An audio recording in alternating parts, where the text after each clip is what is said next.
Assalamualaikum warahmatullahi wabarakatuh. Berjumpa kembali dengan saya. Pada video kali ini saya akan coba menjelaskan terkait dengan kelebihan atau keunggulan angket penelitian. Seperti apa kelebihan atau keunggulannya?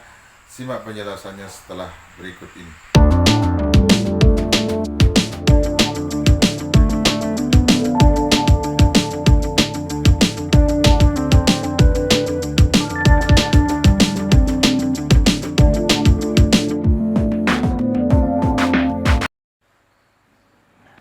Ada beberapa kelebihan atau keunggulan angket penelitian. Yang pertama adalah kuesioner itu adalah metode yang paling ekonomis yang bisa digunakan oleh seorang peneliti. Artinya ekonomis dari sisi tenaga yang dibutuhkan, kemudian ekonomis dari sisi biaya. Karena dengan penggunaan kuesioner atau angket, peneliti tidak perlu mengeluarkan banyak biaya, peneliti tidak perlu banyak mengeluarkan tenaga, kemudian peneliti juga tidak perlu banyak mengeluarkan waktu untuk menyebarkan angket itu, karena nanti angket bisa disebarkan dengan berbagai macam media, apalagi sekarang sudah media online itu banyak fasilitas-fasilitas itu, baik melalui Google Drive maupun media-media lainnya. Maka penggunaan metode angket itu sangat ekonomis sekali, dan ini merupakan metode yang paling ekonomis yang bisa digunakan oleh seorang peneliti ketika akan mengambil atau mencari data-data penelitian terkait dengan variabel yang akan diteliti. Kemudian kelebihan yang kedua dari penggunaan angket itu adalah setiap responden dapat menerima pertanyaan yang sama. Artinya pertanyaannya satu diberikan kepada semua responden. Katakanlah pertanyaan untuk variabel X itu ada 15, kemudian jumlah responden itu ada 100, maka 100 orang itu akan menerima pertanyaan yang sama, tidak berbeda. Jadi pertanyaannya sama, bisa diberikan kepada siapapun yang menjadi responden atau menjadi orang yang akan berhak kemudian menjawab pertanyaan tersebut. Sehingga nanti akan lebih memudahkan seorang peneliti untuk kemudian bisa mengumpulkan data tersebut, dan tentu lebih memudahkan peneliti untuk mengolah data-data tersebut melalui aplikasi data statistik dan lain sebagainya.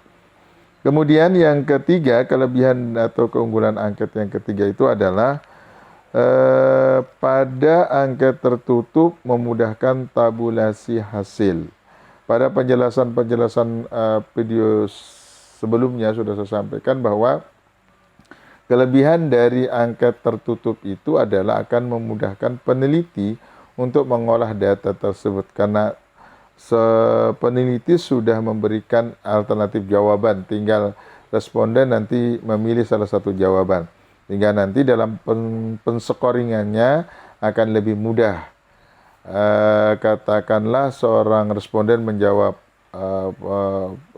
menjawab A, maka tentu scoringannya adalah tergantung berapa jumlah optionnya. Kalau jumlah optionnya ada 5, maka tentu yang menjawab A pada dapat nilai 5, yang menjawab B tentu nilainya 4, kemudian C nilainya 3, D nilainya 2, dan yang menjawab nilainya 1, sehingga nanti akan memudahkan.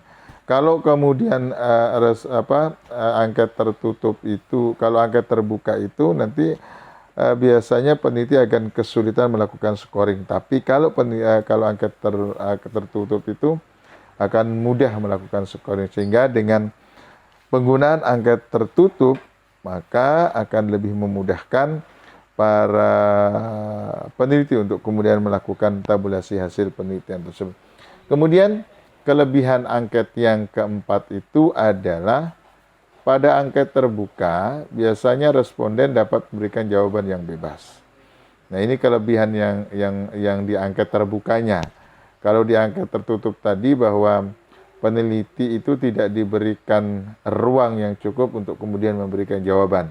Cuman tadi keunggulannya kalau di angket tertutup itu adalah memudahkan tabulasi data.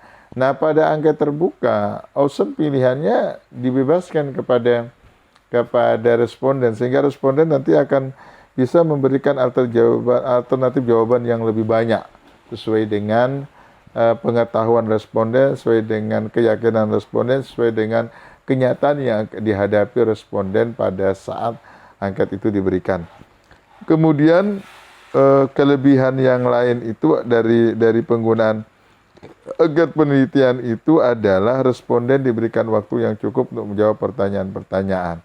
Karena nanti angket tidak mesti harus dijawab pada saat angket itu disebarkan. Bisa saja dijawab besok, lusa, sebulan, tergantung bagaimana kesepakatan peneliti dengan responden. Artinya responden diberikan waktu.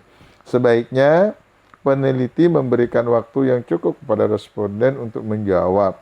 Karena tentu tidak semua responden punya waktu yang cukup. Apalagi kalau kemudian respondennya itu adalah pekerja yang sibuk, ya tentu dia harus meluangkan waktu-waktu yang luangnya untuk menjawab. Karena itu dengan penggunaan angket penelitian itu tentu responden lebih punya waktu yang cukup untuk kemudian menjawab pertanyaan-pertanyaan tersebut.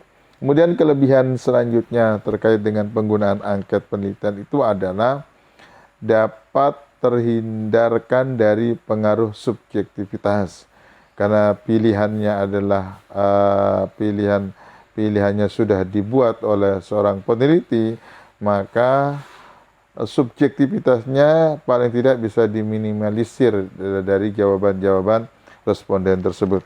Kemudian kelebihan penggunaan angket selanjutnya itu adalah pengisian angket tidak harus menyertakan nama atau sinonim. Jadi dalam proses pengisian angket itu boleh saja responden tidak mencantumkan nama atau identitasnya, karena sesungguhnya kerahasiaannya itu kan dijamin oleh seorang peneliti. Karena ada beberapa responden yang kemudian identitasnya tidak mau diketahui oleh peneliti, maka peneliti tidak boleh memaksakan, dan memang di aturan angket itu tidak mesti responden harus mencantumkan identitas, diberikan kebebasan. Pengisian angket tidak harus menyertakan nama atau sinonim, sehingga bisa kemudian nanti jawaban-jawaban responden itu bisa mengalir apa adanya karena tidak ada tekanan, tidak merasa khawatir identitasnya akan diketahui oleh peneliti atau oleh orang lain, terutama kalau itu berkaitan dengan proses penilaian atasan. Itu biasanya responden itu agak canggung ketika identitasnya dicantumkan dalam angket.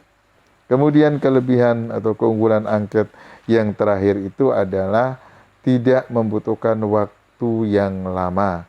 Bahwa angket itu tidak perlu waktu yang panjang, tidak perlu waktu yang lama, tergantung jumlah pertanyaannya seberapa banyaknya.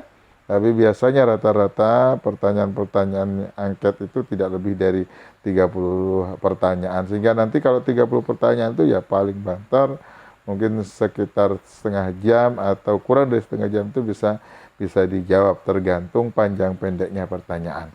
Nah, ini beberapa kelebihan atau keunggulan penggunaan angket dalam penelitian. Mudah-mudahan ada manfaatnya bagi kita semuanya. Kurang lebihnya mohon maaf. Akhir kalam. Assalamualaikum warahmatullahi wabarakatuh.